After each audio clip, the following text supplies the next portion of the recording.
제주국제자유도시 종합개발계획의 비전이 지속가능한 공존, 스마트 제주로 재설정됩니다. 난개발을 막기 위한 환경자원 총량제와 계획 허가제가 도입됩니다.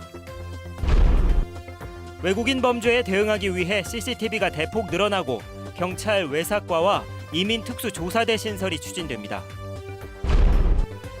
대규모 토지를 사들인 뒤 땅 쪼개기식 수법으로 분할된 부동산 투기 의심 사례들이 무더기로 적발됐습니다.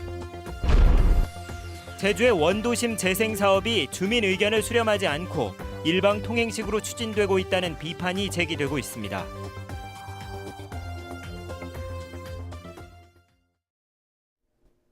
여러분 안녕하십니까? 계속해서 뉴스데스크 제주입니다.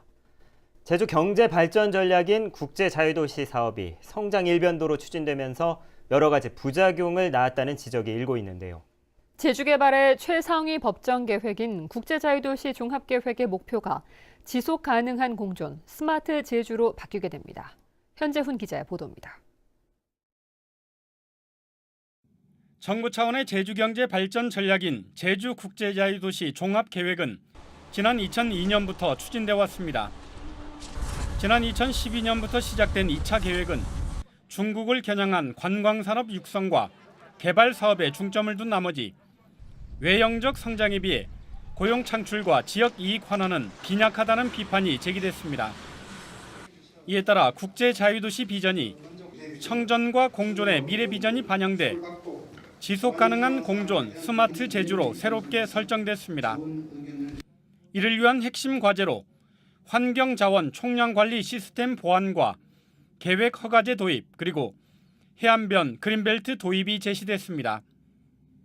또 전략 프로젝트로 청년 일자리 공급을 위한 청년뱅크와 공유자산을 관리하기 위한 자산관리 신탁공사 설립, 공공데이터 통합 관리 방안이 나왔습니다. 지금은 도민이 신탁을 맡기는 거죠. 장기간 이제 신탁을 맡기고 운영사업자는 소유는 도민이지만은 운영만 하는 그런 사업이 되겠습니다. 그럼 사업이 이루어졌을 때 사업 수익이 도민에게 돌아가는 그런 구조가 발생하게 됩니다. 6차 산업마을 조성과 스마트시티 구축, 전기차 특구 조성 등이 제안됐고 국제자유도시 사업의 파트너인 JDC와의 협력도 강조됐습니다. 청정과 공존, 우리 제주 미래가치에 맞는 JDC 사업을 새롭게 발굴도 반영할 수 있도록 JDC와 적극적으로 협력을 해나가는 것이 중요하다고 생각합니다. 제주도는 다음 달에 도민 설명회를 거쳐 수정 계획안을 확정할 예정입니다. MBC 뉴스 현재훈입니다. 최근 중국인 관광객들의 강력 범죄가 잇따르자 제주도와 도내 치안기관들이 종합 대책을 발표했습니다. 방범용 CCTV가 대폭 늘어나고 경찰 외사과 신설도 추진됩니다. 박주연 기자가 보도합니다. 성당에서 60대 여성을 흉기로 찌른 뒤 황급히 달아나는 중국인 관광객. 7시간 뒤 방범용 CCTV에 포착돼 경찰에 붙잡혔습니다. 이에 따라 2018년까지 도내 189곳에 CCTV를 추가로 설치하겠다는 게 제주도의 계획입니다. 외국인 밀집 지역에는 관광 치안센터가 설치되고 해외 사례를 조사해 무사증 입국 제도도 보완하기로 했습니다. 단기적 대응이 필요한 상황에 대해서는 도에서도 인력과 재정을 우선 투입해서 범죄 예방과 생활안전 인프라를 조기에 구축해 나갈 계획입니다. 제주지검은 출입국과 외사전담 검사를 1명에서 2명으로 늘리고 출국 정지 기준도 마련하기로 했습니다. 경찰은 모든 외국인 범죄 신고는 긴급신고인 코드원으로 취급하고 출입국관리사무소는 직업과 초청자도 검토해 입국 심사를 강화하기로 했습니다. 중앙정부 건의과제인 지방경찰청 외사과 신설과 이민특수조사대 신설 등에도 공동으로 대응해 나갈 방침입니다. 한편 제주도는 최근 국정감사에서 제기된 중국 공안 파견 문제는 신중히 판단해야 한다며 아직까지는 검토하고 있지 않다고 밝혔습니다. MBC 뉴스 박주연입니다. 이기동 한국중앙연구원장이 공산 폭도들이 제주 4.3 사건을 일으켰다는 주장에 동의한다고 말했다 사과하는 일이 벌어졌습니다. 이기동 원장은 오늘 국회에서 열린 국정감사에서 이같이 밝혔고 더불어민주당 오영훈 의원은 억울하게 희생된 제주 도민을 폭도로 몰았다고 항의했습니다. 결국 이 원장은 사건의 발단은 남로당에 의한 것이었지만 군경의 잔인한 양민 학살로 종결됐다며 희생자와 도민들에게 사과한다고 말했습니다. 최근 제주 지역의 부동산 시장이 뜨겁게 달아오르면서 땅 쪼개기 수법이 기승을 부리고 있습니다. 부동산 투기가 의심되는 사례가 무더기로 적발돼 세무조사를 받게 됐습니다. 김항섭 기자의 보도입니다. 제주시 선을리의 한 대규모 토지. 대부분 황량한 임야지만 군데군데 집들이 들어서 있습니다. 이 일대 토지 2만 6천 제곱미터를 한 영농조합법인이 사들인 것은 지난 2014년. 당초 한 필지였던 땅을 영농 목적에 이용하지 않고 지난해 20필지로 쪼갠 뒤 5차례에 걸쳐 팔았습니다. 도로를 끼고 있는 한 대규모 토지도 전형적인 토지 쪼개기 사례로 적발됐습니다. 3만 4천 제곱미터의 토지가 50필지로 나눠진 겁니다. 기획부동산 업체에서는 대규모로 땅을 구입한 뒤 도로에 인접한 기형적인 형태로 토지를 쪼개 단기간에 되팔았습니다. 제주도가 최근 3년 동안 5필지 이상으로 분할된 3천 제곱미터 이상 토지를 모두 조사한 결과 600여 건의 투기 의심 사례가 확인됐습니다. 제주도는 토지를 분할한 188개 법인과 개인의 부동산 거래 자료를 제주 세무서에 넘겼습니다. 지속적으로 세부적으로 검토해서 정말 투기라고 하면 또 위반 사항이 발생되면 바로 사법 처리 등 강력한 조치를 취해 나가겠습니다. 제주도는 부동산 투기를 막기 위해 토지 분할을 제한하는 내용을 도시계획 조례에 반영할 방침입니다. MBC 뉴스 김항섭입니다. 제주 시민복지타운에 공공임대주택을 짓는 계획이 확정된 뒤에도 논란이 가라앉지 않고 있습니다. 김태일 제주대 교수는 오늘 제주도의회에서 열린 토론회에서 시민복지타운의 상징성을 감안해 시청사 부지를 그대로 남겨두거나 시민대공원으로 만들어 공공성을 확보해야 한다고 주장했습니다. 이에 대해 강창석 제주도 건축과장은 공공주택 건설은 제주의 최대 현안인 부동산 문제와 연계해 공공성을 확보하려는 것이라고 말했습니다.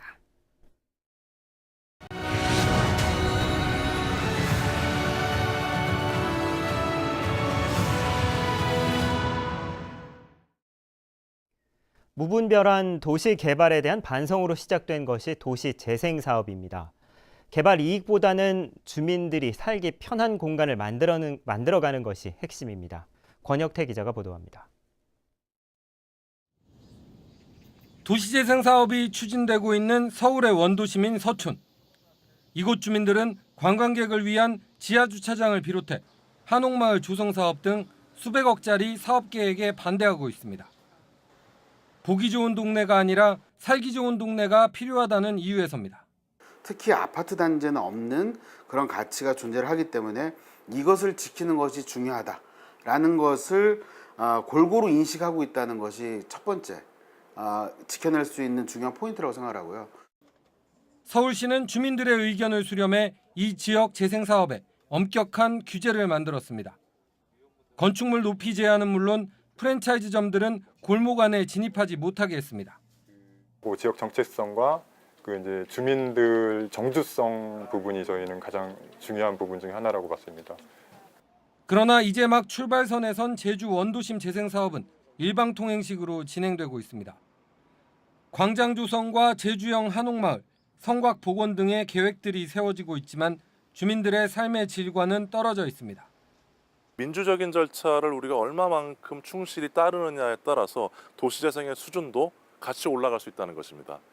성장과 개발, 이윤 추구라는 지난 시대의 가치에서 제주 도시재생 사업이 얼마나 떨어져 있는지 되짚어 봐야 할 때입니다. MBC 뉴스 권혁태입니다.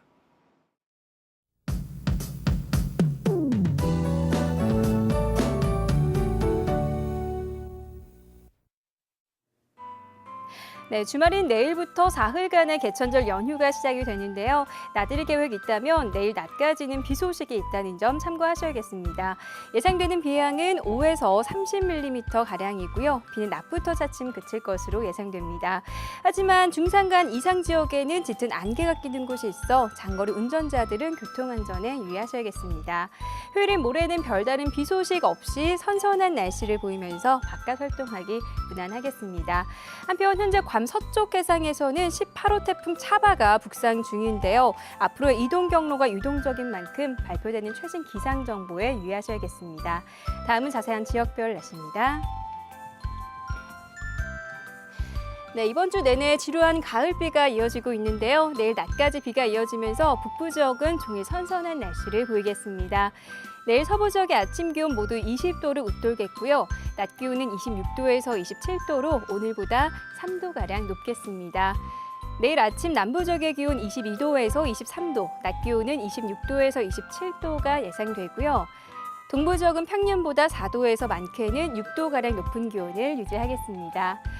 네, 이번 주말 산행 계획 있다면 비 소식이 있는 주말보다는 휴일이 더 무난하겠고요. 섬지역의 기온 22도 내외로 출발해서 26도 안팎까지 오르겠습니다. 물결은 모든 바다에서 잔잔하게 일겠습니다. 네, 다음 주에는 후반으로 갈수록 기온이 큰 폭으로 떨어지겠으니까요. 급격한 기온 변화에 감기 걸리지 않도록 건강관리 잘 하셔야겠습니다. 날씨였습니다. 제주지방검찰청은 보조금을 빼돌린 혐의로 제주대학교 명예교수인 67살 고모 씨를 구속했습니다. 고 씨는 지난 2011년부터 제주 테크노파크에 입주한 가공식품 업체를 운영하면서 토종 진균을 발효시키는 숙취 해소 드링크제를 개발하겠다며 보조금을 받아 일부를 가로챈 혐의를 받고 있는 것으로 알려졌습니다. 제주지방법원 김정민 부장판사는 제주시청 공무원을 폭행한 혐의로 기소된 신문기자 43살 현모 씨에 대해 벌금 150만 원을 선고했습니다. 김정민 판사는 현 씨가 피해자를 여러 차례 밀치는 장면이 CCTV에 찍혔고 정당 행위 요건도 갖추지 않았다며 상해 혐의는 유죄 판결을 내렸지만 공무원을 그만두게 하겠다며 협박한 혐의는 증거가 부족하다며 무죄를 선고했습니다. 제주도 내 25개 시민단체로 구성된 민중총궐기 제주위원회는 오늘 제주지방경찰청 앞에서 기자회견을 열고 백남기 농민에 대한 부검은 고인을 2번 죽이는 일이라며 중단하라고 요구했습니다. 이들은 백남기 농민의 죽음은 국가폭력에 의한 살인이라며 오는 11월 12일 20만 민중총궐기 투쟁에 참여하겠다고 밝혔습니다. 제22회 서귀포 70리 축제가 오늘부터 서귀포시 자구리 공원과 70리 음식 특화거리 일원에서 개막했습니다. 축제 첫날인 오늘은 17개 읍면동이 참가하는 70리 퍼레이드와 마당놀이 경연대회가 열렸고 모레까지 제주어 말하기 대회와 제주 전통 혼례, 70리 가요제 등이 이어집니다. 제20회 노인의 날 기념식이 오늘 제주시 한라체육관과 서귀포시 올림픽 기념생활관에서 열렸습니다. 오늘 기념식에서는 강경화 대한노인회 제주연합회장이 국민훈장 모란장을 맞는 등 유공자 23명이 표창을 받았고 민속경기와 민요 공연 등이 열렸습니다.